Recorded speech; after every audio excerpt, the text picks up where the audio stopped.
బీహార్లో కూటమి ఘన విజయం. బీజేపీకి జై కొట్టిన బీహార్ శాసనసభ ఎన్నికల ఓట్ల లెక్కింపు కొనసాగుతోంది. ఇప్పటి వరకు అందిన ఫలితాలను బట్టి ఎన్డీఏ భారీ ఆధిక్యంలో ఉంది. బీహార్ చరిత్రలోనే మొదటిసారి అత్యధిక ఓటింగ్ నమోదు కాగా ప్రభుత్వం మారుతుందనే అంచనాలు తలకిందులయ్యాయి. అయితే దాదాపు ఎగ్జిట్ పోల్స్ ఎన్డీఏ కూటమి అధికారం నిలబెట్టుకుంటుందని అంచనా వేశాయి. అంతకు మించి ఎన్డీఏ కూటమి విజయం అందుకునే దిశగా సాగుతోంది. ఇక విషయంలోకి వెళ్తే బీహార్ ఎన్నికల ఫలితాల్లో ఎన్డీఏ కూటమి ప్రపంచనం సృష్టిస్తోంది. జేడీయూ, బీజేపీల తుఫాన్లో ఆర్జేడీ, కాంగ్రెస్ లు కొట్టుకుపోయాయి. 243 స్థానాలు ఉన్న బీహార్ లో ఏకంగా 185 నుంచి 190 స్థానాలు సాధించే దిశగా ఎన్డీఏ వెళ్తుంది. ఇక ప్రతిపక్ష మహాగఠబంధన్ కూటమి 50 లోపు స్థానాలకు మాత్రమే పరిమితమవుతుంది. ఈసారి కూడా ఆర్జేడీ కూటమికి చేదు ఫలితాలు ఎదురయ్యాయి.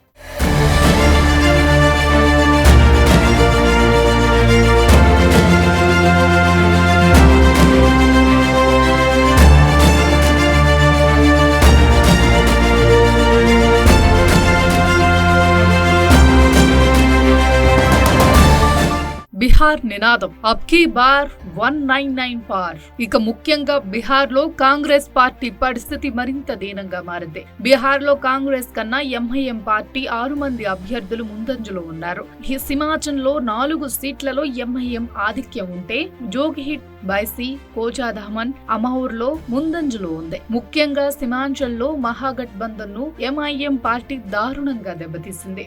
బీహార్ లో మెజార్టీ సీట్లలో ఓట్లను చీల్చడంలో ఎంఐఎం పార్టీ వ్యూహం అయితే ఫలించింది. ఇక బీహార్ లో ప్రభావం చూపని ప్రశాంత్ కిషోర్ పార్టీ సైతం ఎలాంటి ప్రభావం చూపించలేకపోయింది. ఎన్నికల ముందు 150కి పైగా సీట్లు వస్తాయన్న ప్రశాంత్ కిషోర్ తాజా ఎన్నికల ఫలితాల్లో మాత్రం ఒక సీట్ కూడా గెలవలేదు.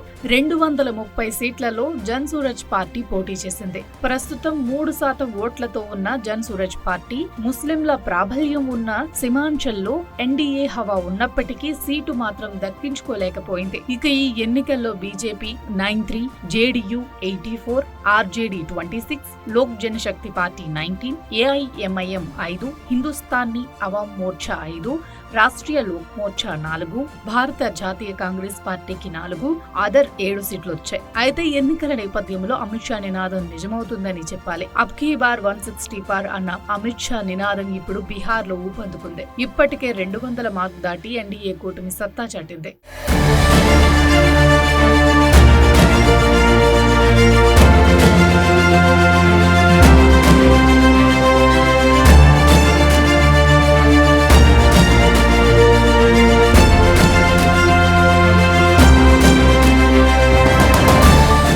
బీహార్ లో ఫలించిన నిమో జోడీ సూపర్ హిట్.